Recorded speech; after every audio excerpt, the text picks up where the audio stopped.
3 days after my daughter Imani inherited $50 million and threw me out of the home I had lived in for nearly half a century, she called me. I was sitting in the guest room of an old friend's house, staring out the window at a world that felt like it had forgotten me.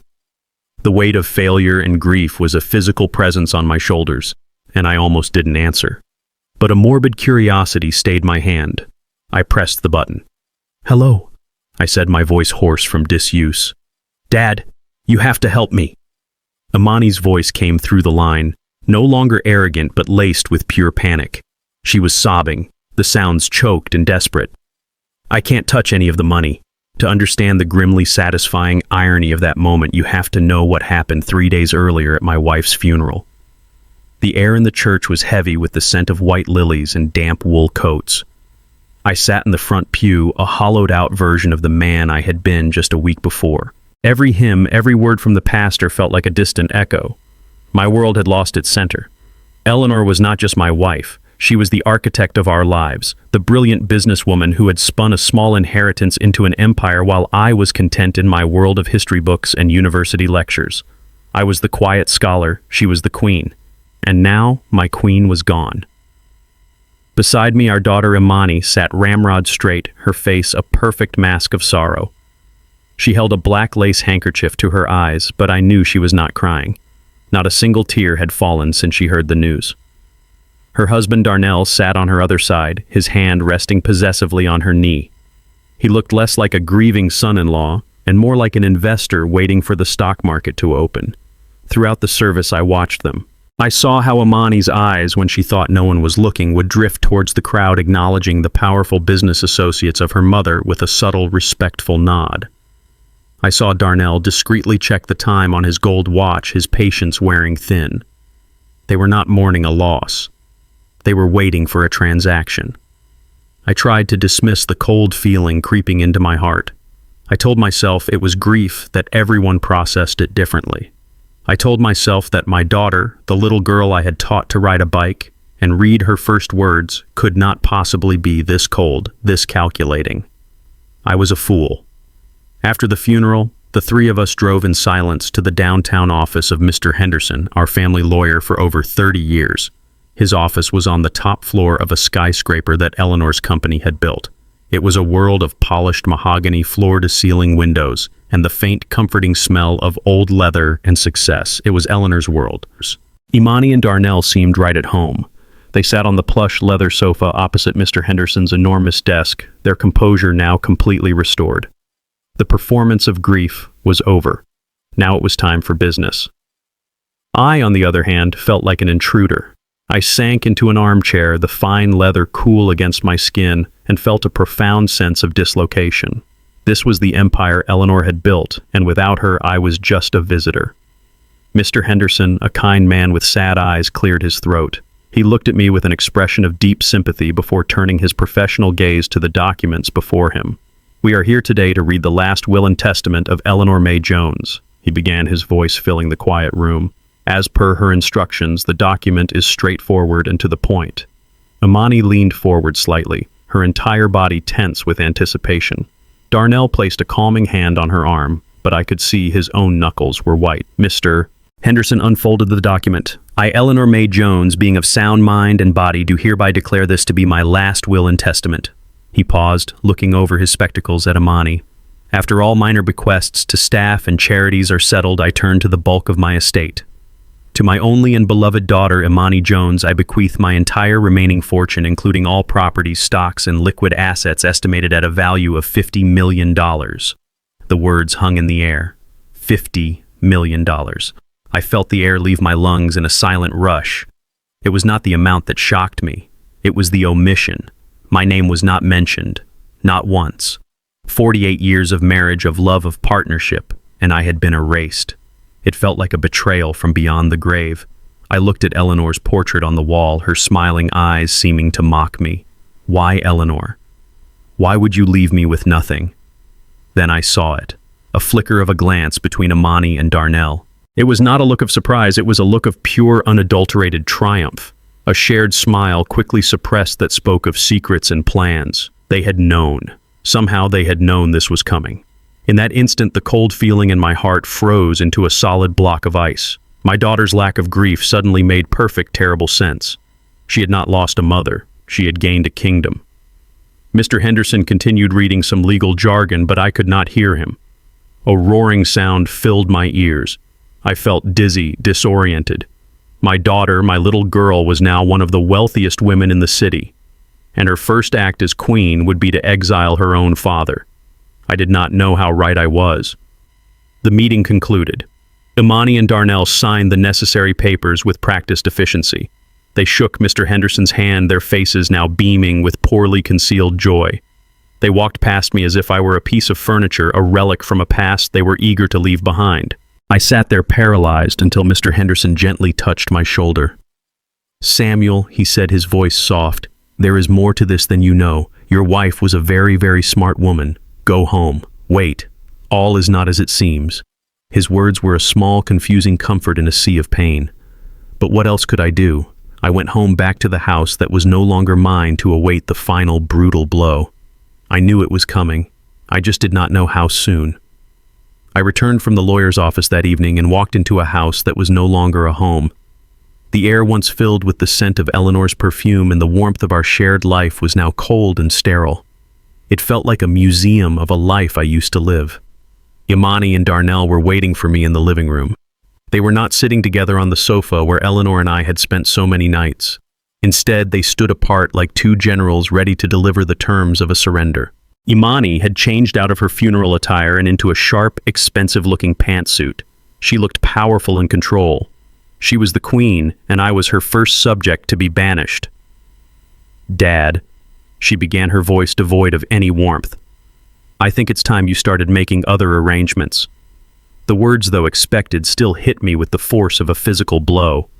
I looked at my daughter, the child I had held in my arms, and saw a stranger. Arrangements. I asked my own voice, a weak echo in the cavernous room. "Imani, this is my home. Our home. For 48 years. It was your home," she cut in her tone, sharp and precise. "Now it is my house." The will was perfectly clear. Mother left everything to me. She took a step forward, her eyes glinting under the chandelier light. "And that means she trusted me, not you, to manage her legacy. Maybe she realized that at your age, your judgment is not what it used to be. It was a cruel, calculated strike. To use my age against me to suggest that my own wife had deemed me incompetent." Darnell, seeing his chance, moved to stand beside her, an imposing shadow. "Let's cut the sentimental nonsense," he said, his voice a low growl. "The legalities are simple. You are no longer an owner of this property. You have 24 hours to pack your personal belongings and leave. If you are still here after that, we will have you removed by the police for trespassing." The threat hung in the air, ugly and undeniable. The police. They would call the police on their own father. I looked at Imani, searching her face for any flicker of doubt, any sign of the daughter I knew. I found none. Her expression was hard, resolute. The inheritance had not just made her rich, it had hollowed her out. There was nothing left to say. I had lost. I simply nodded the movement, feeling heavy and slow, and turned to walk up the grand staircase for the last time. That night was the longest of my life. I moved through the rooms of my past like a ghost, each object a painful memory. How do you pack 48 years of a life into a few suitcases? Every book on my shelf, every photograph on the wall, every small trinket held a story. I was not just packing things. I was choosing which pieces of my soul to take with me and which to leave behind for the vultures to pick over. Around midnight, as I was carefully wrapping a small framed photo of Eleanor and me on our wedding day, Imani appeared in the doorway of my study. She leaned against the frame, arms crossed, watching me with a detached curiosity. "Just making sure you're only taking what's yours," she said. My hands trembled with a rage I struggled to contain. I pointed to a small, beautiful landscape painting on the wall. "That painting," I said, my voice thick with emotion. "Your grandfather, Eleanor's father, painted that. It has been in her family for 70 years. I would like to take it with me." Imani's eyes narrowed. "Was it specifically mentioned in the will as belonging to you?" "No, of course not," I stammered. "It's a family heirloom. It has no real monetary value but the sentimental—" "It was in the house, which means it is part of the estate," she said flatly. And the estate now belongs to me. The painting stays. The cruelty was breathtaking. It was a calculated move to sever my last connection to Eleanor's family to her past. Before I could protest further, Darnell joined her in the doorway. He spotted the old pocket watch on my desk, a gift from my own father that had been passed down through generations. "That looks valuable," Darnell said, walking over and picking it up. He weighed it in his hand, his eyes gleaming. "Unless you have a receipt or some documentation proving this was a personal gift from before the marriage, it stays. For all we know, Eleanor bought it for you, which would make it marital property." He was not just taking my home. He was stealing my history piece by piece. The argument was absurd, but I knew I could not win. They held all the power. I watched in silence as he slipped the watch into his pocket. At that moment I understood. This was not just about greed. This was about erasure. They wanted to wipe away every trace of my existence, to rewrite the family history with me as a forgotten footnote. By morning, I had managed to fill 2 small suitcases with clothes, a few books, and the one photograph I had hidden from their sight. It was a pathetic collection to represent a lifetime. I walked through the quiet house, a final painful tour. I ran my hand along the piano Eleanor used to play its keys, now silent. I looked out at her rose garden, the buds just beginning to bloom. When I reached the front door, Imani was there, blocking my path. She held out a document and a pen. "This is a legal agreement," she said.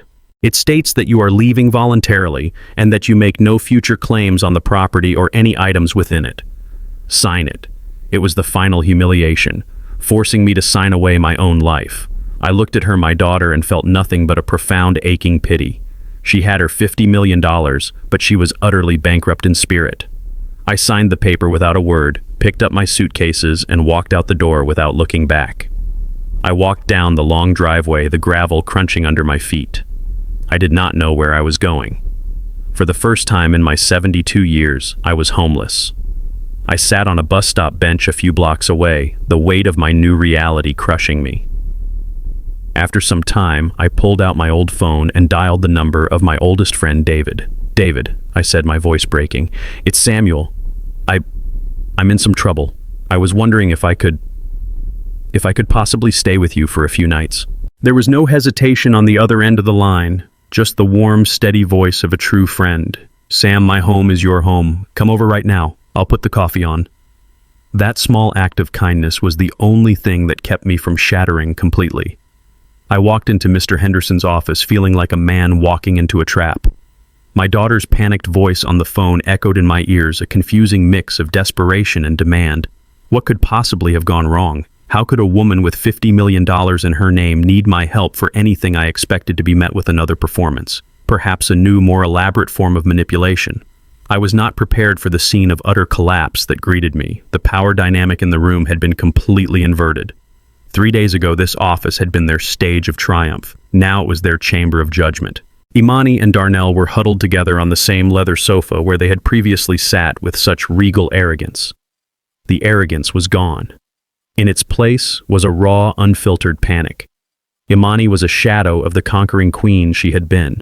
Her expensive clothes were wrinkled as if she had slept in them. Her eyes, stripped of their usual defiant glare, were red and swollen, and her hands trembled in her lap. Darnell was no better. His confident posture had dissolved into a tense slump. He was pale, his jaw clenched, and he kept running a hand over his face as if trying to wipe away a nightmare.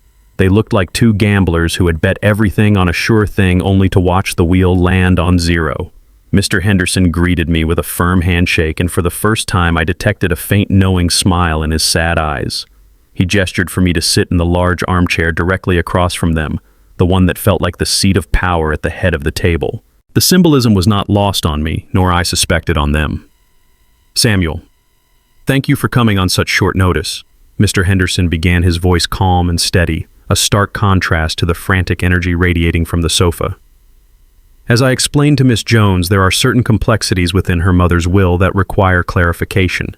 It seems there was a misunderstanding regarding the nature of the inheritance." Imani flinched at the word misunderstanding. She looked up at me, her eyes pleading. "Dad," she whispered the word sounding foreign and desperate on her lips.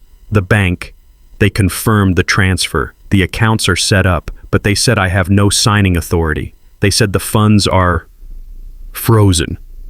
"Not frozen. Miss Jones, Mr. Henderson corrected gently. Controlled. Your mother was a brilliant and meticulous planner. She did not leave her $50 million fortune to a person in the conventional sense. She left it to a legal entity, a trust she established years ago called the Jones Family Foundation. The words seemed to suck the remaining air out of the room. Darnell, who had been silent until now, shot forward. A foundation. What are you talking about?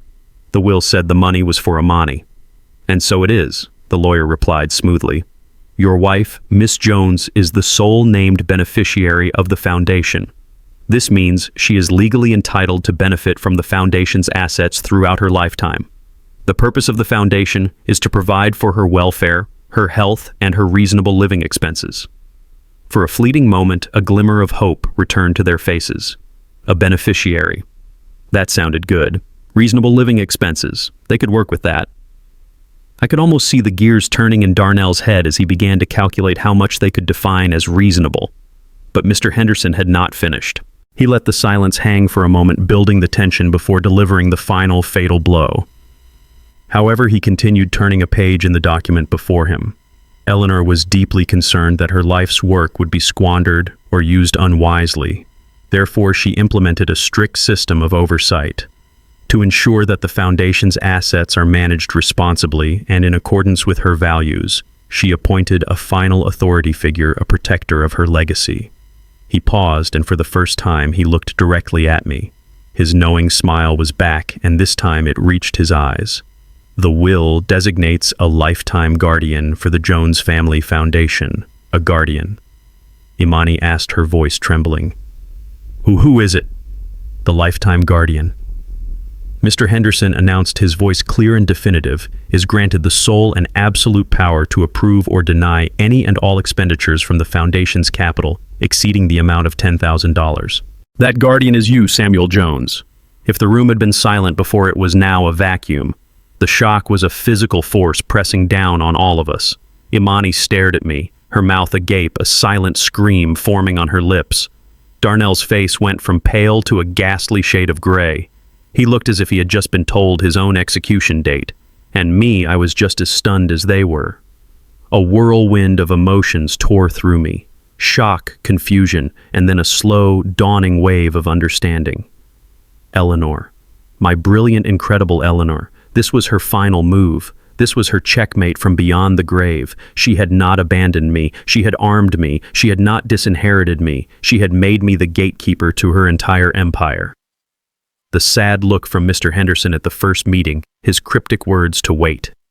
It all made sense now. Imani finally found her voice. It was not a whisper, but a shriek of pure rage. No, that's impossible. This is a trick. You and him.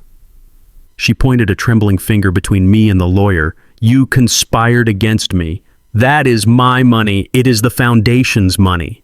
Mr. Henderson corrected her, his tone unyielding. And your father holds the only key. You cannot buy a car, you cannot buy a house, you cannot even pay for a lavish vacation without his written signature on the check.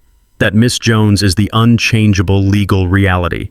I will sue. I will take this to court and have this ridiculous clause thrown out. Darnell roared, finally finding his voice. He stood up. His fists clenched the mask of a civilized man, completely gone, revealing the cornered animal beneath. Mr. Henderson did not flinch. He leaned back in his chair calmly. You are welcome to try, he said. However, Eleanor anticipated that as well. He pointed to another clause. Should any legal action be taken by the beneficiary to contest the authority of the appointed guardian, the beneficiary's status is immediately and irrevocably revoked. In that event, the full $50 million, along with all assets, will be liquidated and dispersed among the 20 charitable organizations your mother listed on the subsequent page. The choice, as they say, is yours. You can have everything under your father's guidance, or you can have absolutely nothing. That was it. The trap was perfect. Eleanor had thought of everything. She had left them a kingdom they could see, but never rule a feast they could smell but never taste, unless I, the man they had cast out, allowed them a seat at the table. As they raged and sputtered, calling me and the lawyer every name they could think of, a profound clarity washed over me.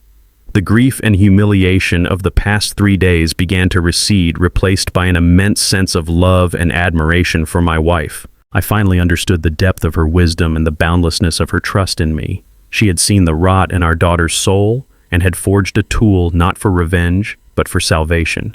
She had given me the power to teach Imani the lessons we had failed to instill in her. In that moment, I was no longer a grieving, homeless old man. I was Samuel Jones, the lifetime guardian. And I knew exactly what I had to do. I left Mr. Henderson's office and walked out into the bright afternoon sun. But I was seeing the world through entirely new eyes. The city which had felt so hostile and alien just that morning now seemed full of a quiet potential. I was no longer a victim adrift in a sea of grief and betrayal. I was a man with a purpose, a captain who had just been handed the map and the helm of a mighty ship. The weight of the responsibility was immense, but it was a noble weight, one that straightened my back and cleared the fog from my mind. When I returned to David's house, he must have seen the change in me immediately. The defeated slump of my shoulders was gone. The lost look in my eyes had been replaced by a quiet, steady resolve. He simply nodded, a knowing smile on his face. "It seems your queen had one last move to play," he said. I smiled back, the first genuine smile in what felt like an eternity. "She didn't just make a move, David. She won the whole game." That evening I sat alone in the quiet guest room, the events of the day replaying in my mind. I no longer felt the sting of Eleanor's supposed betrayal. In its place was a profound and overwhelming sense of being loved and trusted. For years, especially in the last decade as her empire grew, I had sometimes felt like a spectator in her life. I was the quiet professor, proud of her achievements but separate from the cut and thrust of her business world. I now realized I had never been on the sidelines. I had always been at the very center of her heart, her most trusted ally, the one she chose for her most important task. I began to reflect on her final years, piecing together the puzzle she had left behind. I remembered how she had grown more quiet, more contemplative. I would find her late at night in her study, not looking at business reports but at old family photo albums. I saw the sadness in her eyes when she looked at pictures of Imani as a child. A bright, joyful girl who had not yet learned the cold arithmetic of greed. I had assumed it was the illness making her sentimental. I see now that she was mourning our daughter long before she passed away. She saw the change in Imani, the toxic influence of Darnell, and she was preparing. She was forging a shield to protect her legacy and a key to give to the one person she knew would wield it with wisdom and love. Me. The shame I had felt for being left out of the will was replaced by a deep sense of honor. Just as I was lost in these thoughts, my laptop chimed with a new email notification. It was from Mr. Henderson. The subject line was simple, for Samuel. From Eleanor. The body of the email was brief. "Samuel, Eleanor recorded this for you about a month before she passed. She instructed me to send it to you only after you had been made aware of the full terms of her will. She wanted you to see this alone." My heart pounded in my chest. I clicked the link.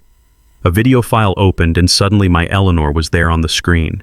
She was in her study looking frail and pale from the chemotherapy, but her eyes held the same fiery intelligence I had fallen in love with 50 years ago. She looked directly into the camera as if she were looking right into my soul. "Samuel, my love." She began, her voice a soft, familiar whisper that both warmed and broke my heart.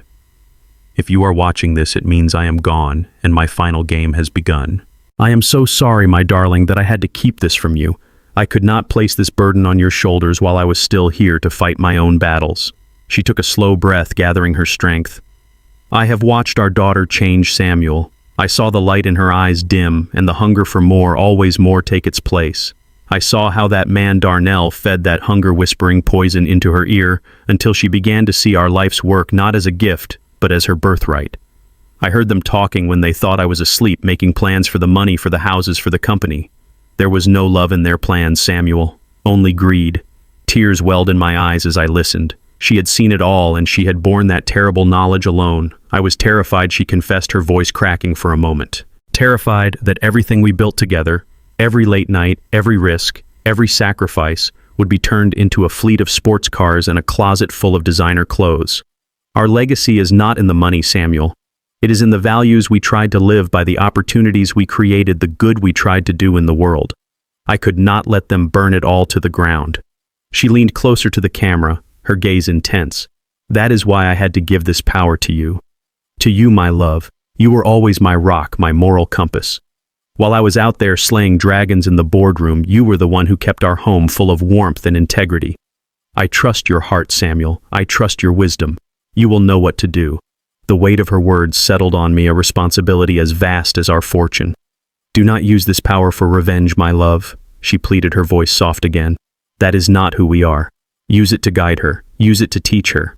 Show her that a life of value is not measured in dollars, but in dignity, respect, and hard work. Give her a chance to find her way back from the darkness. Set boundaries. Be firm, but leave a door open for the little girl we once knew to return. Do not let her or that man destroy everything we built, and do not let them destroy her soul completely. She managed a weak, beautiful smile. I love you, Samuel Jones. I have loved you every day of my life. Now you must go on.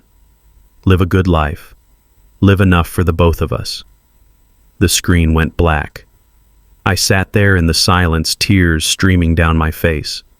They were not tears of grief for my loss, but tears of overwhelming love for the woman I had been so lucky to call my wife. She had given me a final gift, the most precious one of all, her complete and total trust. The burden I had felt earlier was no longer a burden. It had been transformed into a noble purpose. I was not just a grieving widower. I had a mission. I was the protector of her legacy. I was the keeper of our values. I was the last best hope for our daughter's soul. I stood up and walked to the window, looking out at the city lights. I felt Eleanor's presence with me, a comforting strength at my back. I would not fail her. I would not let her down. I accepted my role. I accepted the challenge. I was no longer Samuel Jones, the retired professor. I was the lifetime guardian of the Jones Family Foundation, and my work was just beginning. After the explosive meeting in Mr. Henderson's office, a strange silence fell between us. For 3 days my phone did not ring. I half expected a storm of angry text messages or another legal maneuver, but there was nothing. I knew they were not reflecting or repenting, they were regrouping. They were planning a new line of attack. I was right. The offensive began on a Friday morning. My phone rang and it was Imani.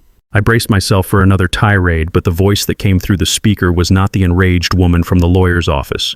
It was soft, hesitant, and trembling, the voice of a little girl who had lost her way. "Hi, Dad," she whispered. I was just calling to see how you are." I was so taken aback that I did not respond immediately. "I am fine, Imani," I finally managed. "Good," she said, and I could hear what sounded like a sniffle. "I just wanted to say, I am so sorry, Dad. I have been a terrible daughter. I was so lost in my own grief and confusion. I let my anger get the better of me. It was horrible what I did to you. Can you ever forgive me?" It was a masterful performance. Every word was designed to tug at the heartstrings of a father. But Eleanor's warning echoed in my mind. I remained polite but distant. The calls continued every day. Each one was a new variation on the same theme of repentance. She asked about my health. She reminisced about old family vacations. She told me how much she missed her mother and how she realized now that I was the only family she had left. Then came the invitation. "Dad, please," she begged, her voice thick with manufactured emotion. "Let us cook dinner for you tomorrow night. At the house. At our home. Darnell feels terrible too. We want to show you that we have changed. We want our family back. Please." I knew it was a trap. I knew it was a stage and a new play was about to begin. But I also knew I had to attend. As the guardian, I had to understand their strategy. And perhaps a foolish fatherly part of my heart held out a sliver of hope that some of it, just a tiny fraction, might be real. "All right, Imani," I said. "I will be there." The moment I stepped back into the house, the assault on my emotions began. The entire home smelled of slow-roasted brisket, my absolute favorite meal, a dish Eleanor would spend all day preparing on special occasions. The scent was a ghost, a memory weaponized against me. Imani rushed to greet me, not in a power suit, but in a simple, soft sweater. She hugged me tightly. "I am so glad you came, Dad." Darnell was there too, his demeanor transformed. He was no longer the snarling predator from the lawyer's office. He was humble, almost subservient.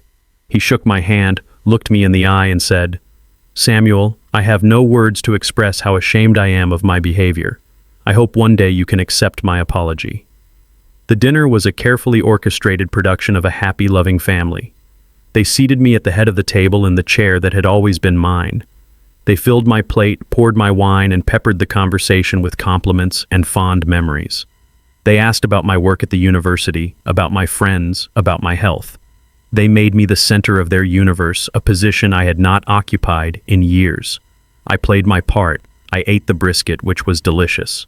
I listened to their stories. I answered their questions.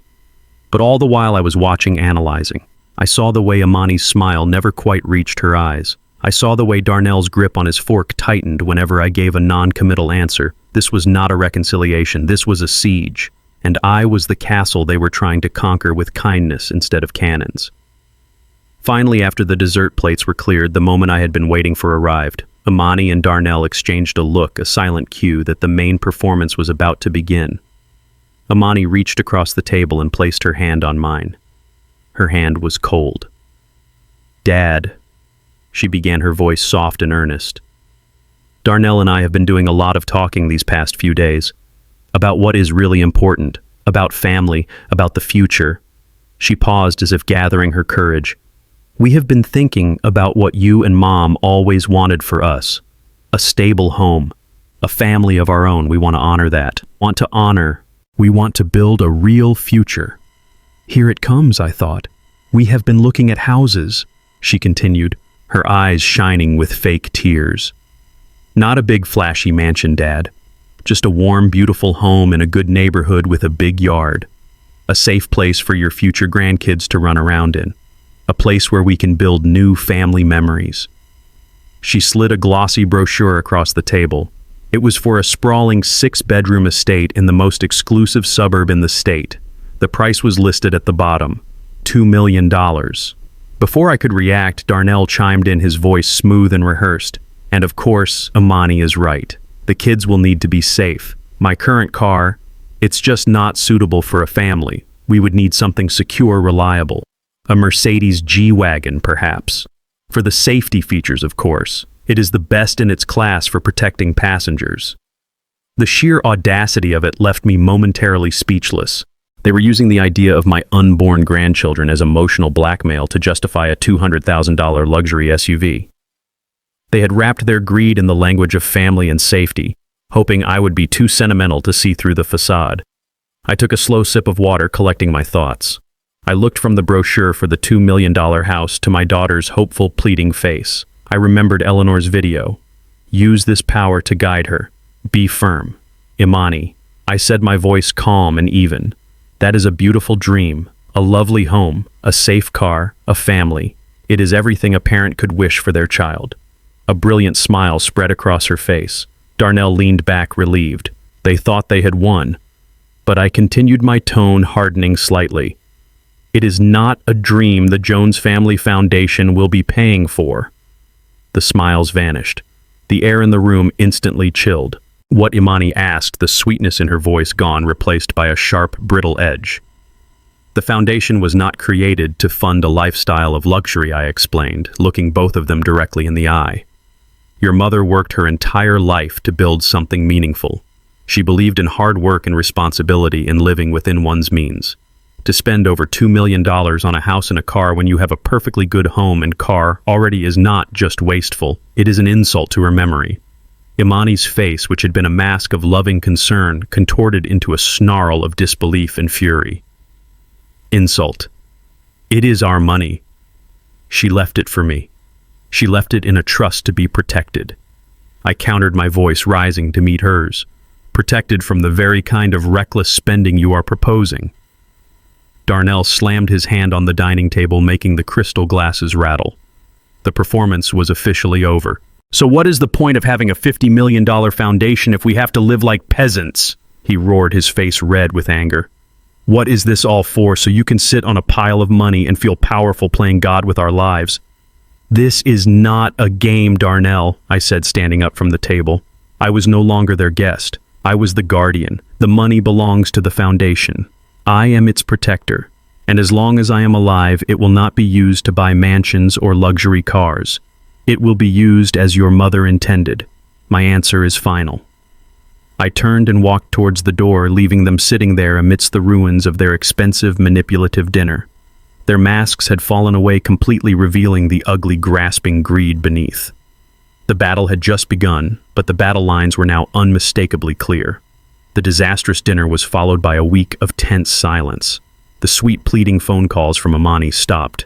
The polite, manipulative facade had been shattered, and I knew that what lay beneath was something far uglier. They had tried persuasion and failed. I am a student of history, and I know that when would-be tyrants fail to get what they want through diplomacy, their next move is inevitably force. Darnell was not a man who accepted defeat gracefully. He was a predator, and I knew he would try to corner me. Anticipating this, I made a call. "Henderson, it's Samuel," I said when the lawyer picked up. "The first approach failed as we expected. I believe they will escalate things soon. I want to be prepared. I need you to be ready." "I'm already on it, Samuel," he replied, his voice a reassuring calm in the storm. "I've taken the liberty of arranging for some discreet personal security for you. They will keep their distance, but they will be watching, just in case." I was grateful for his foresight. For the next few days, I tried to maintain a normal routine. I spent my afternoons at the university library, a sanctuary of quiet and reason. Surrounded by the wisdom of ages, I felt a sense of calm. But even there, I could not shake the feeling that I was being watched, that a storm was gathering just over the horizon. The storm broke on a Thursday afternoon. I was walking back to my car, which was parked in the multi-level university parking garage. The structure was mostly empty at that time of day, a cavern of concrete and shadows. The air was cool and still. As I approached my modest sedan, I heard the soft crunch of footsteps behind me. I turned. Darnell stepped out from behind a thick concrete pillar. The humble, apologetic son-in-law from the dinner was gone. This was the man I had seen in the lawyer's office, the man whose eyes held a cold, reptilian gleam. But this time he was not alone. Two other men emerged from the shadows behind him. They were large, muscular men with impassive faces that suggested they were paid not to think, but to act. They moved silently, positioning themselves to block any path of escape. My heart began to beat a little faster, but I held my ground. "The nice guy act is over," Old Man Darnell said, his voice low and menacing. He took a step closer, invading my personal space. "We tried to be reasonable. We tried to treat you like family. You chose to be difficult. Now we will do this the hard way." One of his silent companions stepped forward and held out a folder. Darnell took it and thrust it at me. "You are going to sign this," he commanded. It was not a request. I opened the folder. Inside was a legal document, a power of attorney. It was a complete abdication of my role, a document that would transfer my authority as lifetime guardian of the Jones Family Foundation to Imani and himself. I closed the folder and held it out to him. "I will never sign this, Darnell." A humorless smile twisted his lips. "Oh, I think you will," he said softly. He gestured around the empty parking garage. "You are an old man, Samuel, all alone. Tragic accidents happen every day, don't they? An elderly professor, perhaps a little unsteady on his feet, has a terrible fall down a flight of concrete stairs. An unfortunate mugging in a dark parking lot goes wrong.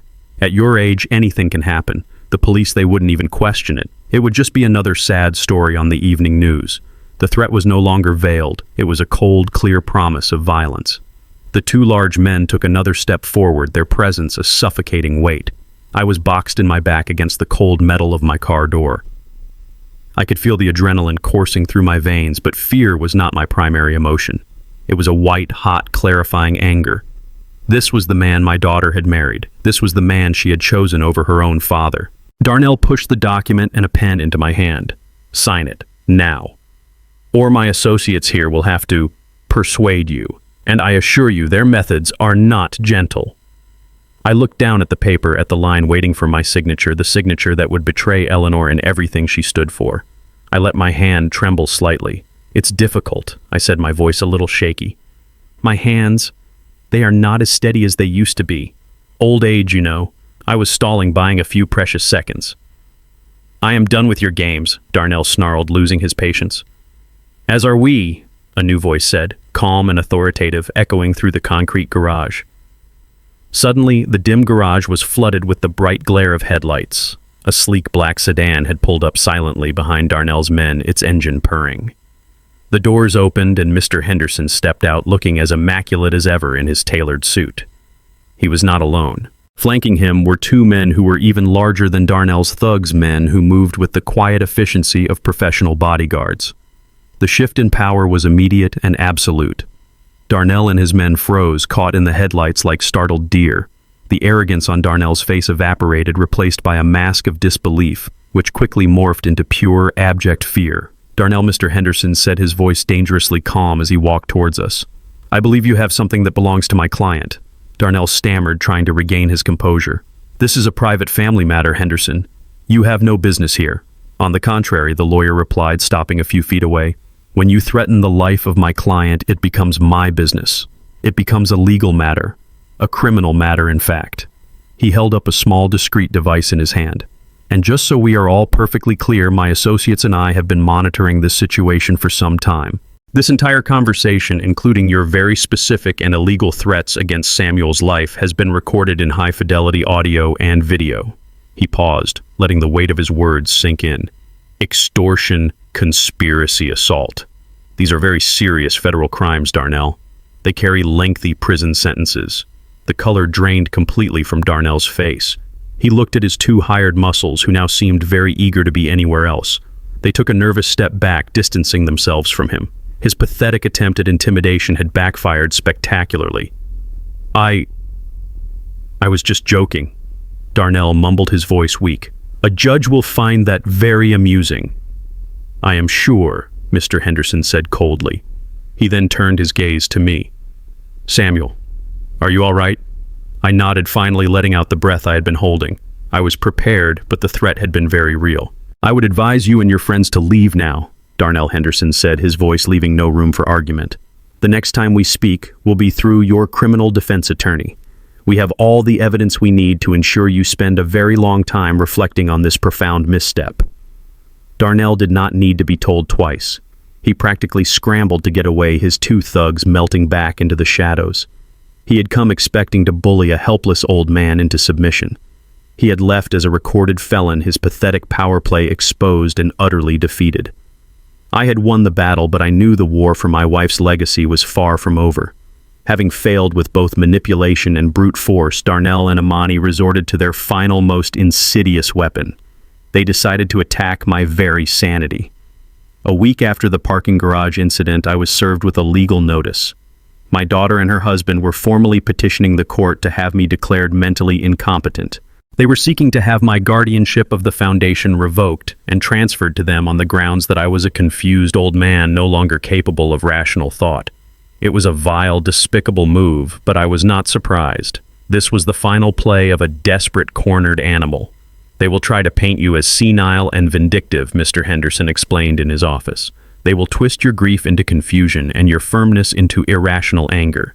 They have submitted so-called evidence, a testimony from a disgruntled former housekeeper they have clearly paid off, and a forged letter from a doctor claiming you show signs of dementia." "And what will we do?" I asked, my voice steady. "We will not just defend," Henderson said with a grim smile. "We will annihilate their case with the truth." The day of the hearing, I walked into the courthouse with my head held high. Imani and Darnell were already there, seated with their slick, expensive lawyer. They were dressed in somber colors, their faces arranged in masks of deep, feigned concern. They were playing the part of worried children forced to take this drastic step for their father's own good. The performance was nauseating. Their lawyer began, his voice dripping with false sympathy. "Your Honor, we are here today, not out of greed, but out of grave concern for my client's beloved father, Mr. Samuel Jones. A man who, in the grips of his advanced years and profound grief, has begun to exhibit erratic and punitive behavior, endangering not only his own welfare, but the $50 million legacy his wife entrusted to him." He presented his pathetic evidence. The paid housekeeper testified that I was forgetful, that I misplaced things, that I would talk to myself. He presented the forged doctor's note. He argued that my refusal to fund my daughter's reasonable requests for a new home was proof of my irrationality and a punitive mindset. It was a masterclass in twisting reality, in painting a picture of a sad, confused old man lashing out at his loving family. When it was Henderson's turn, he stood up the picture of calm authority. He dismantled their case with the precision of a surgeon. First, he called my friend David to the stand. David testified clearly and powerfully about my state of mind, my deep grief over Eleanor's death, and the cruel, calculated way in which I had been thrown out of my own home. He painted a picture, not of a confused old man, but of a dignified man enduring an unimaginable betrayal. Next, Henderson requested permission to play a video recording. Your Honor, he said, this is footage from the university parking garage taken just 2 weeks ago. It demonstrates the kind of loving concern Darnell has for his father-in-law. The courtroom was silent as Darnell's threatening voice filled the air. Tragic accidents happen every day. An unfortunate mugging in a dark parking lot goes wrong. The judge's face hardened. Darnell sank lower in his chair, his face a mask of horror and disbelief. His attempt to portray himself as a caring son-in-law had just been obliterated. Then Henderson called his final witness, a respected psychiatrist, Dr. Anne Levine. She took the stand and presented her official report. Your Honor, she stated, I conducted a full comprehensive psychological evaluation of Mr. Samuel Jones last week. He is not only legally competent, he possesses a sharp analytical mind and a degree of emotional resilience that is frankly remarkable given the circumstances. Any medical document suggesting a diagnosis of dementia is, in my professional opinion, a complete and utter fabrication. The case was in ruins, but Henderson was not finished. He had saved the decisive blow for last. Your Honor, he announced, I have one final piece of evidence to present. This is not from a witness or a recording, but from the architect of the foundation herself, a final message from the late Eleanor Jones. He placed a laptop on the evidence table, and a moment later my wife's face filled the large screens in the courtroom. She looked frail, but her eyes were bright and her voice was strong. She spoke of her love for me, her trust in my wisdom. And then she spoke of her fears. She described Imani's growing materialism and Darnell's poisonous influence. She explained precisely why she had structured the will as she did to protect her legacy from their greed and to give me Samuel the power to guide them. Her voice, speaking from the grave, was the ultimate testimony. It was the voice of truth, and it was irrefutable. When the video ended, a profound silence enveloped the courtroom. Imani had her head buried in her hands, her body shaking with silent sobs. Darnell stared blankly ahead, his face ashen. Their web of lies had not just been unraveled, it had been incinerated in the light of Eleanor's truth. The judge's voice was like thunder when he finally spoke. Petition denied with extreme prejudice, he declared. He then turned his steely gaze upon Imani and Darnell. This court is not a tool to be used in your greedy family squabbles. You have presented fabricated evidence, you have slandered a good man, and you have wasted this court's time with a petition that is not only baseless, but appears to be malicious. I am therefore referring this matter, specifically the forged medical documents and the testimonies given here today, to the district attorney's office for a full investigation into perjury and fraud. It was over. They had come to court seeking to strip me of my power and my sanity. They left facing the very real possibility of criminal charges in prison. I had not just won. Eleanor had won. Her legacy was safe. The judge's verdict was not just a legal defeat for Imani and Darnell. It was a social execution. As they stumbled out of the courtroom, their faces pale with shock and humiliation, they were met by a small crowd of local news reporters. The story was too sensational to ignore a wealthy socialite daughter accused of forging documents to declare her own father incompetent in a $50 million inheritance dispute. The headlines the next morning were brutal. Their carefully constructed reputation, built on Eleanor's money and success, was shattered in less than 24 hours. The powerful friends who had once flocked to their parties now crossed the street to avoid them. The invitations stopped. Their world collapsed. From the quiet sanctuary of my friend David's home, I watched the fallout from a distance. Mr. Henderson, acting on my behalf, issued a formal legal notice giving Imani and Darnell 1 week to vacate my house. There were no more angry phone calls, no more desperate pleas. They knew they had lost on every front. Their departure was not the dramatic eviction I had once imagined, but a quiet, shameful retreat. I was told they filled a moving truck in the dead of night, slipping away like thieves under the cover of darkness, leaving behind the mansion they had so arrogantly claimed as their own. A week later, I walked back through my front door. The house was eerily silent, scrubbed clean of their presence, but still feeling wrong. It felt like a house with a fever recovering from a terrible illness. I spent the first few days simply walking through the rooms, reclaiming the space, letting the memories of Eleanor, the good ones, slowly push out the recent painful ones. I moved back in, not with a sense of triumph, but with a heavy heart and a clear mission. My new life as the guardian had begun.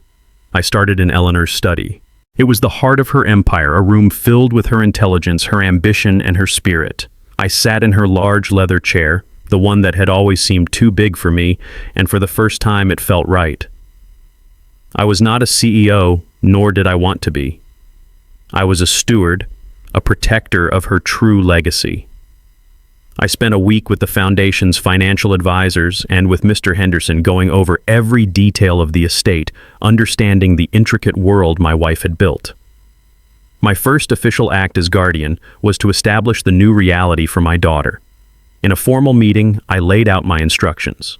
My daughter, Imani Jones, as the sole beneficiary of the Jones Family Foundation, will receive a monthly stipend for her living expenses, I announced. The advisors expected me to name a generous figure. That stipend, I continued, will be $3,000 per month.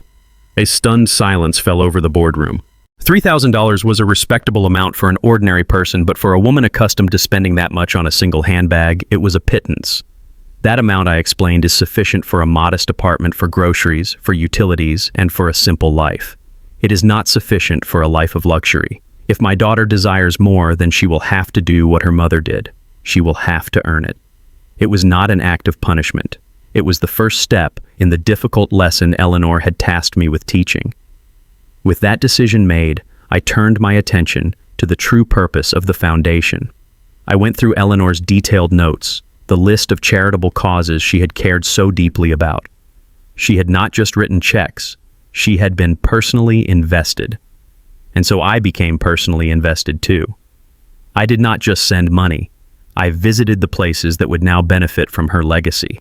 I spent a day at a local orphanage, a place Eleanor had supported for years. I watched children playing in a playground that her funds had built.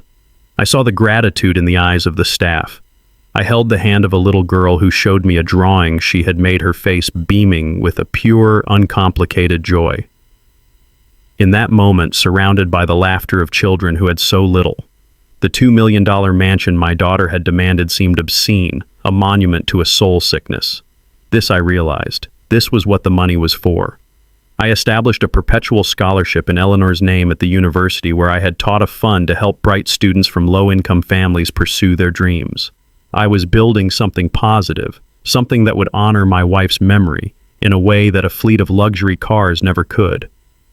For the first time since she had passed, I felt a sense of profound peace. I had found my purpose. Several months went by. The district attorney's investigation into the court case concluded. To avoid a lengthy public trial, Imani and Darnell pleaded no contest to the charges of fraud and perjury. They were spared jail time, but were hit with a massive fine and 2 years of probation. They now had a criminal record. Their fall from grace was complete. One evening, my phone buzzed. It was an unknown number. I answered cautiously. "Hello?" A hesitant voice replied. "Dad, it's me, Imani." Her voice was different. The sharp, entitled edge was gone. The manipulative sweetness was gone. All that was left was a weary, brittle exhaustion. I wanted to let you know," she said, her words coming out in a quiet rush. "I got a job. I'm working in retail. At the mall. A sales associate in a clothing store." I remained silent, letting her speak. This was her conversation, not mine. "It's hard," she admitted, her voice cracking slightly. "My feet hurt all the time. The customers can be so rude. I worked a full month, 40 hours a week, and my paycheck was barely enough to cover the rent on our new apartment." She paused, and I heard her take a shaky breath. I don't know how you and Mom did it for all those years, working so hard, for so little." It was the closest thing to an admission of humility I had heard from her in over a decade. It was not an apology, not a request for forgiveness, but it was a start. It was an acknowledgement of a reality she had never known. "Your mother did it because she had a purpose, Imani," I said softly. "She was building a future for her family. What are you working for?" There was a long silence on the other end of the line. When she finally spoke, her voice was barely a whisper. "I don't know yet, Dad. I honestly don't know." The call ended soon after. It was not a reconciliation, but it was a single fragile seed of understanding planted in the barren ground of our relationship. Her journey was just beginning, and for the first time she would have to walk it on her own. A year has passed since the day my life was irrevocably changed. My world is quiet now, filled not with the drama of legal battles and family betrayals, but with the gentle rhythm of a life reclaimed. I have found my way back to myself, back to the man I was before the grief and chaos. I spend my days in the university archives, the familiar scent of old paper and ink, a comforting balm to my soul. I am writing again a book on the quiet heroes of history, people who, like my Eleanor, changed the world, not with loud declarations, but with quiet strength and unwavering integrity. My life is meaningful again. My relationship with Imani remains a fragile, distant thing. We speak on the phone perhaps once a month. The conversations are brief, sometimes awkward. She no longer asks for money. Instead, she tells me about her life, a life I barely recognize. She speaks of difficult customers at her retail job, of the struggle to make rent on time, of the small victory of saving enough money to fix her car without asking for help. I can tell Darnell's influence on her is waning, their bond strained under the pressure of a life without unearned luxury. I listen, offering neither praise nor pity. I know that this difficult path is one she must walk alone. Her journey towards genuine maturity has only just begun, and it is paved with the hard stones of consequence. I do not know if she will ever fully become the woman her mother hoped she could be. The damage done by years of unchecked greed runs deep. But for the first time, I see a faint glimmer of hope, a possibility that beneath the layers of entitlement, the daughter I once knew might still exist. I often sit in Eleanor's study in the evenings looking at her portrait above the fireplace. I have fulfilled my promise to her. Her foundation is thriving, funding scholarships and supporting shelters, turning her wealth into a force for good. Her true legacy is not a number in a bank account, but a tangible source of hope in the community. My actions were not born of vengeance, but of a promise to my wife that I would not let her life's work become a monument to vanity and greed. Eleanor did not leave our daughter a fortune. She left her a lesson. A hard, painful, and necessary lesson in humility, dignity, and self-reliance. My role as guardian is not to control her, but to ensure the lesson is not interrupted.